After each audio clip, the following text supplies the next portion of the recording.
Welcome to How Do They Afford That, the podcast that peeks into the financial lives of everyday Australians. I'm Michael Thompson. I'm a writer and co-host of the podcast Fear and Greed Business News. And as always, I am joined in the studio by Canna Campbell, financial planner, founder of Sugar Mama TV, which is the financial literacy platform that you will find everywhere where content is consumed. YouTube, podcasts, TikTok, Instagram, books, movies.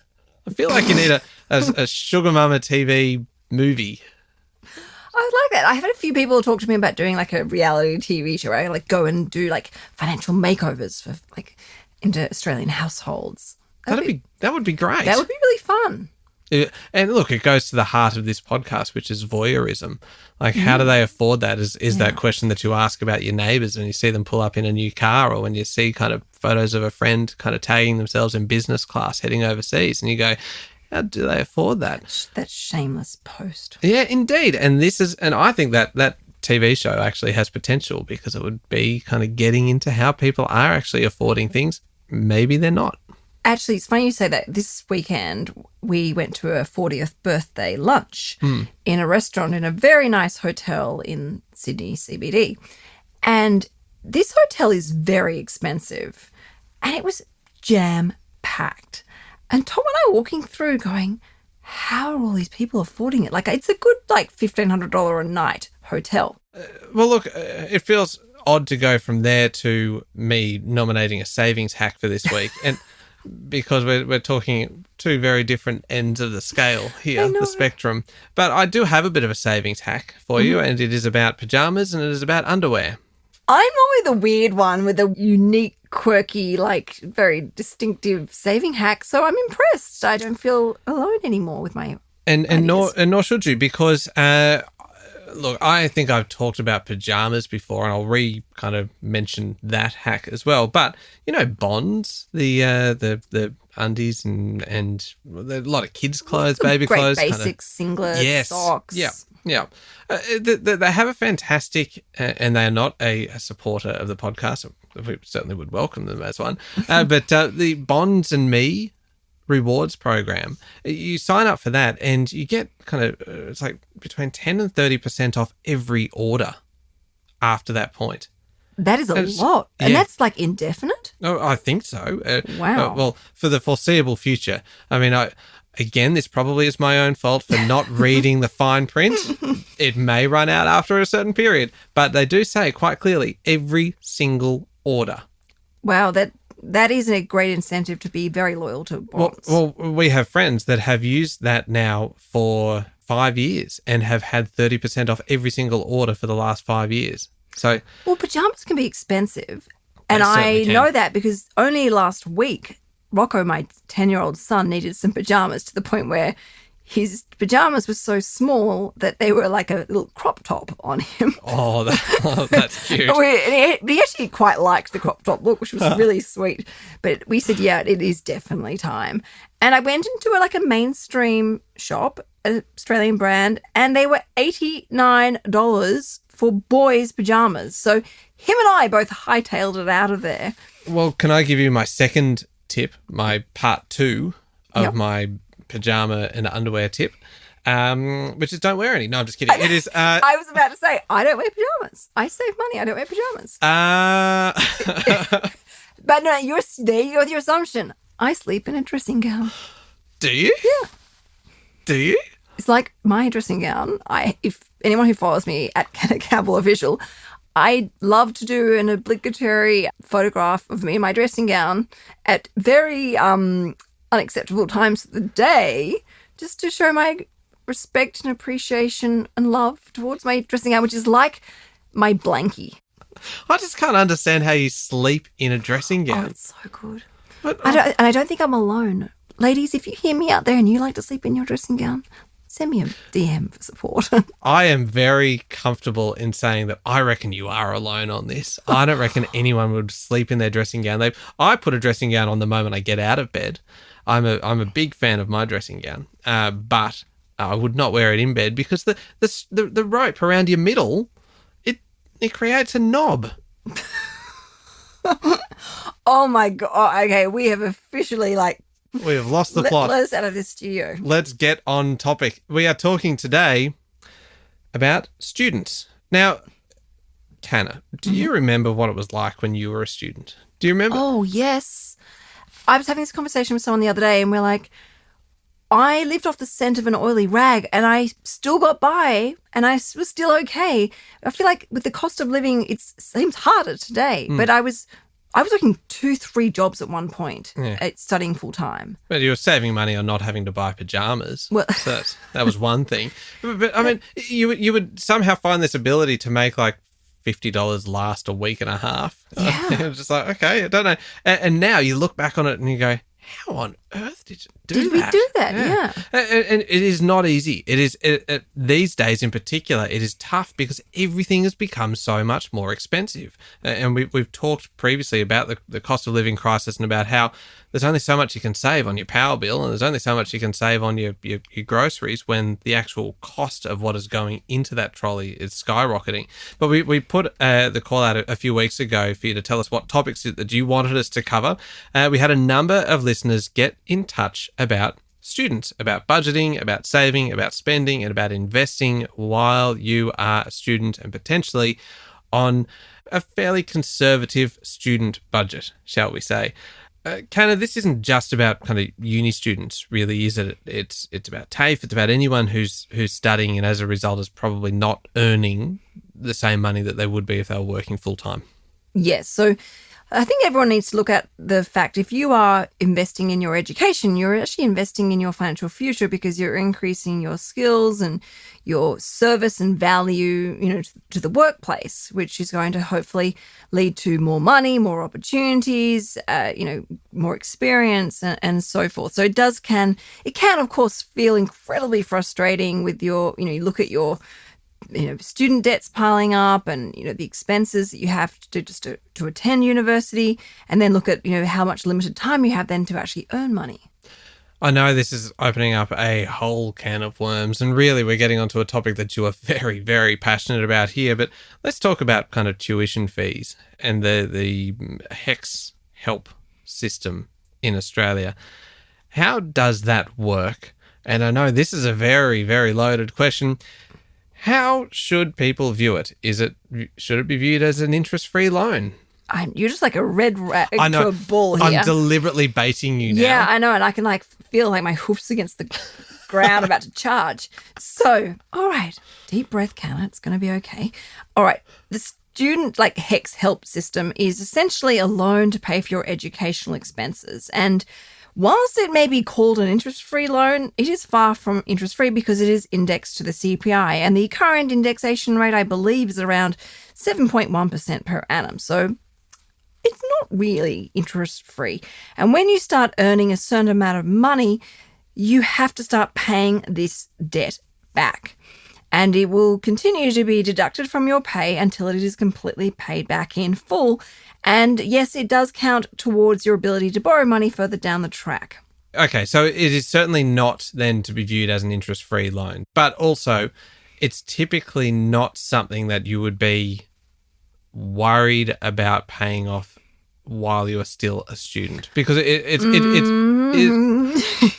I'm trying to make an assumption here. Can't you just let a guy just make an incorrect assumption and then shoot him down? Just because you're a student and you have HECS help debt doesn't mean you don't have to worry about paying it down. I mean, university students have holidays, long holidays, and they can use those opportunities to earn money and to obviously start paying that debt down. But shouldn't you use your holidays to be kind of building up your money to get yourself through, say, the long term at university? Yes, it all boils down to your situation, but even if you can just pay $1,000 per holiday, it means that when you do go into the workforce, that debt is that little bit smaller and therefore is that little bit easier and faster to pay off.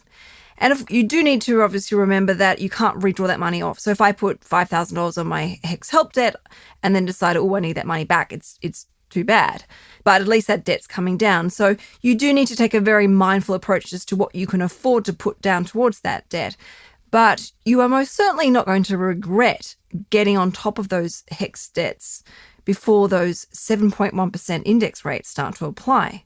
And I was chatting with, I believe, someone who knows you actually, about how they missed the cutoff date in making those extra repayments and the indexation rate went up. And let's assume they had $10,000 in HEX debt. It then just cost them $710 by not making those extra repayments. And that really hurts. They were about to pay that whole chunk off. Oh, gosh, that does hurt. Okay, putting the HEX debt, the HEX help debt to one side, what are the biggest expenses then for students? Look, this is where my heart really goes out to students these days, is they're dealing with a triple whammy. You know, you've got the cost of living crisis, you know, whether you're paying rent or maybe you have a responsibility of a mortgage as well. You're trying to potentially work to some capacity to keep your head above water and pay the bills. You've got then mounting student debts, and you've got student fees, and you've also got other costs such as paying for books. And some of these books, particularly in like subjects like law, they're $400 a pop. And you may, you know, need some additional tutoring work to help you get through your assignments or help you prepare for your exams. So it is a really hard place. You know, you've got different challenges coming at you from every single direction. And whereas some people are just dealing with the cost of living crisis, which is tough enough as it is, they've got all these things they just don't have the time necessarily to be able to work at that capacity to help stay on top of things. So it is hard.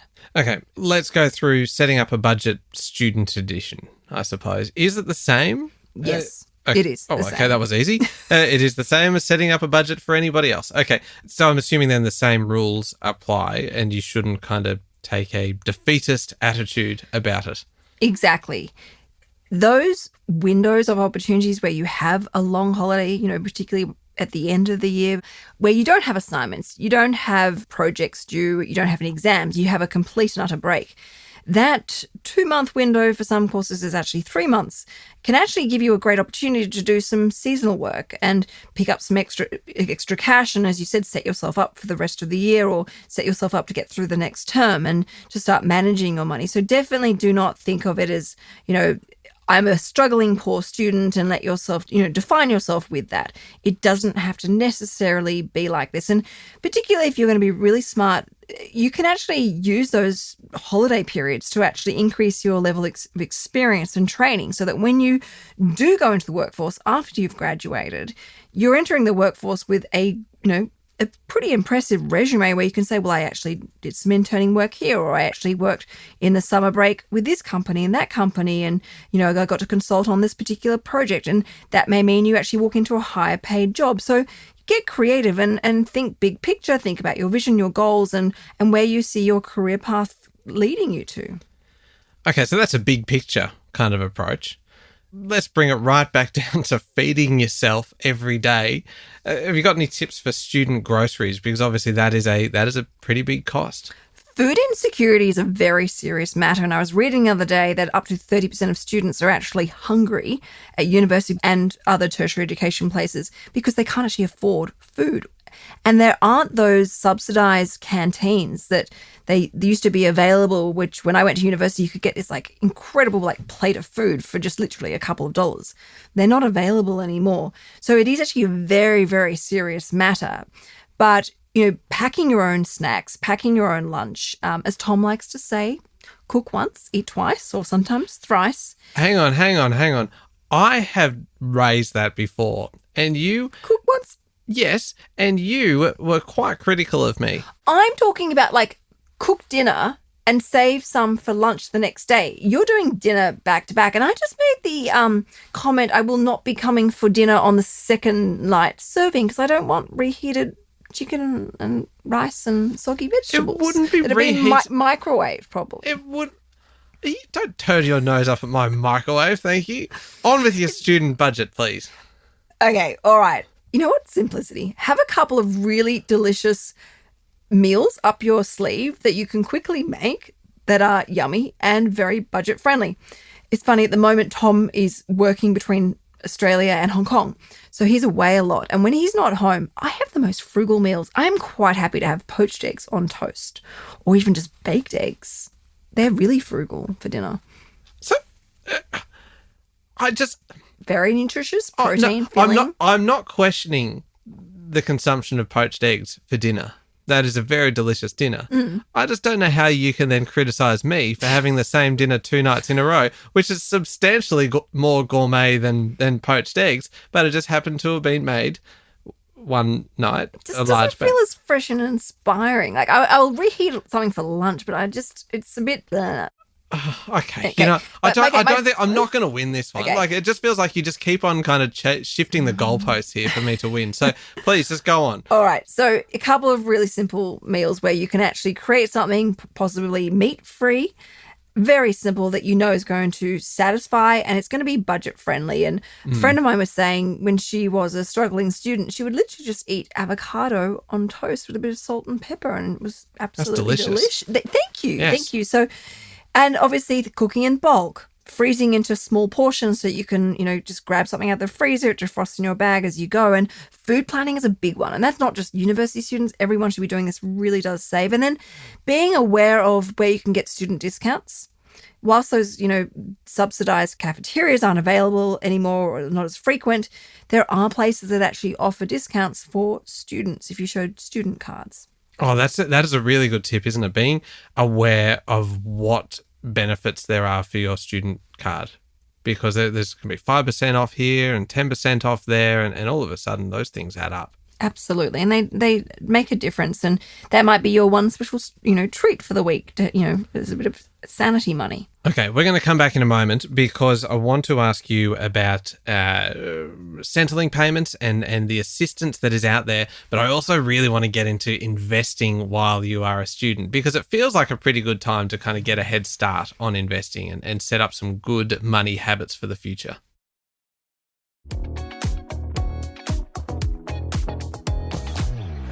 Okay, Canna, we are talking about how to do money when you are a struggling student. What support is out there? What assistance is available potentially through, say, Centrelink if you are studying?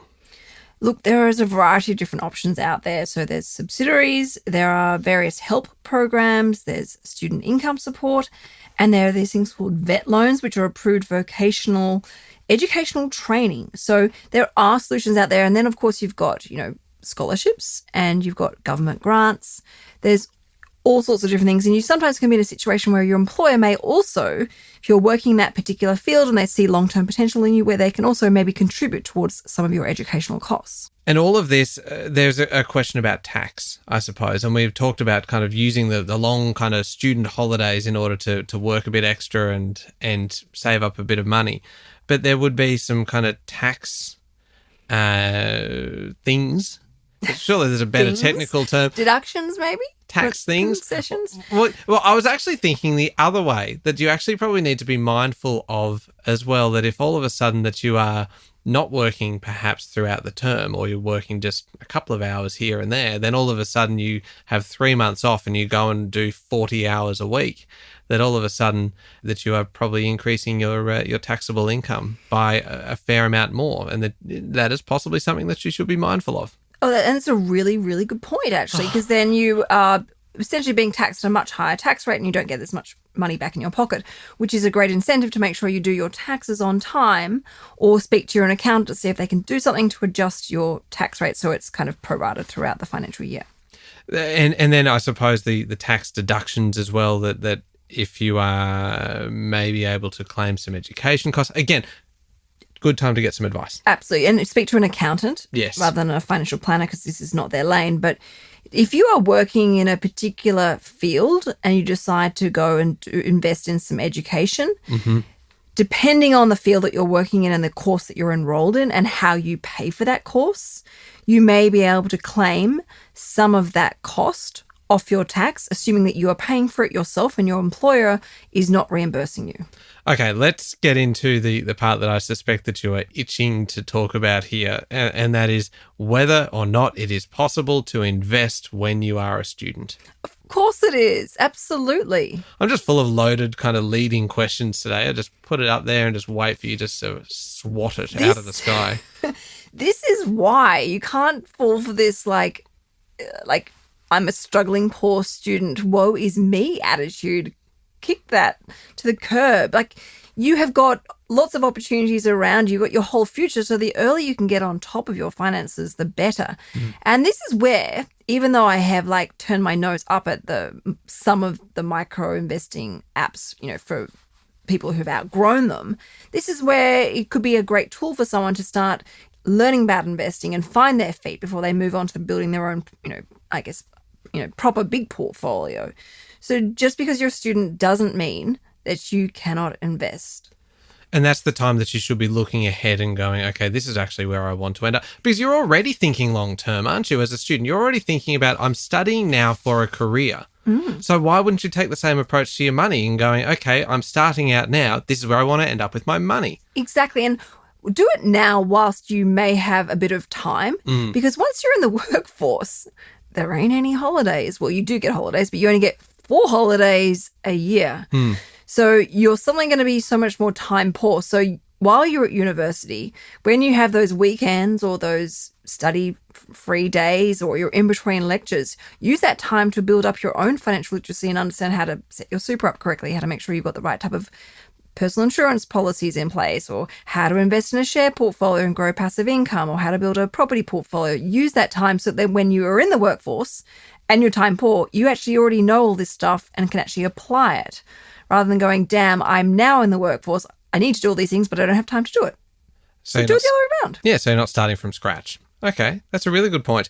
Is there, I'm assuming that there is, because you kind of mentioned it in passing before, a psychological element to all of this, that as a student you might feel like your finances are going backwards? No, that couldn't be further from the truth.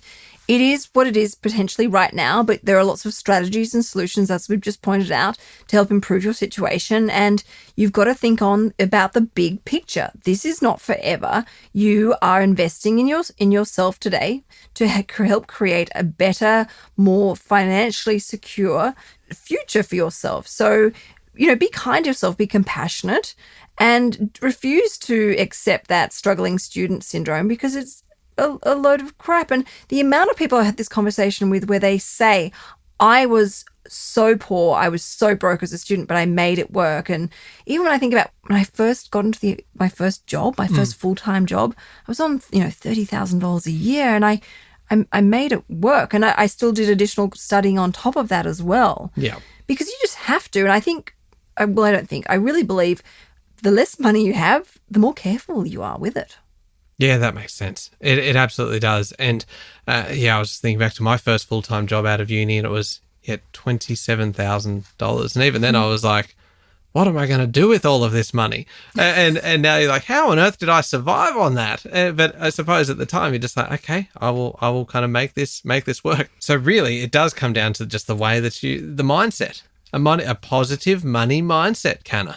Mindset matters. It certainly does. And I'm completing my metamorphosis into you. I'm trying to kind of... Well, I have to say, those times where I was... The hardest times in my life, which was when I was a student and really motivated and driven to try and get ahead financially. And then when I was a single mother going through my divorce, I was on the tightest budget I could possibly imagine. And they have actually made me better with money today. And I'm actually thankful for those tough times because it shaped me, and I'm so much more grateful and respectful for money now. All right, so just a quick look back. We talked about, obviously, this is not just about university students. It's anybody who is studying and anybody who is perhaps not then earning the same that they would be if they were working those hours in a paying job. But it's about making the most of that money and helping to deal with some of those big expenses for students that are dealing with what you described, Canna, as a triple whammy in terms of the cost of living crisis and the various pressures that are coming on to students and everybody really.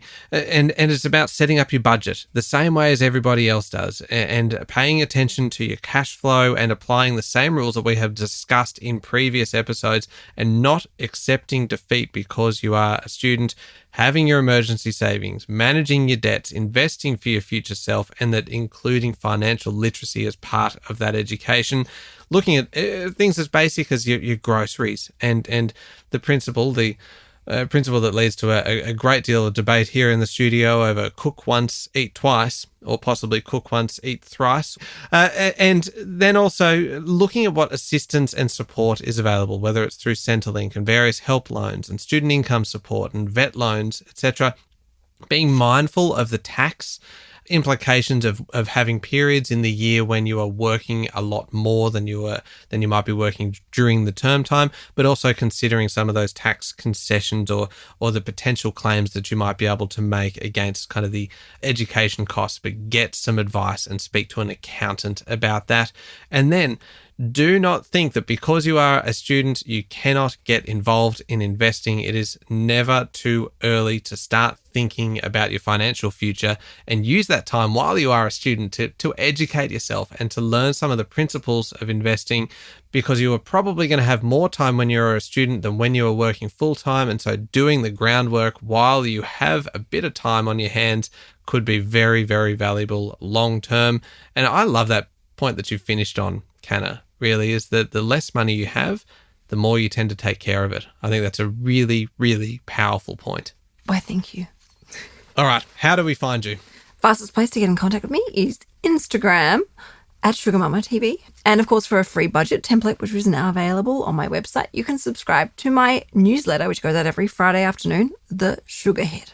Excellent. And you can hear me every day with Sean Aylmer on Fear and Greed, Australia's best business podcast. Thank you for listening to How Do They Afford That? Remember, hit follow on the podcast so every episode just lands automatically in your playlist every Wednesday. Please leave us a review as well. Next week, we are talking about Black Friday. It is your guide to making the most of the Black Friday sales.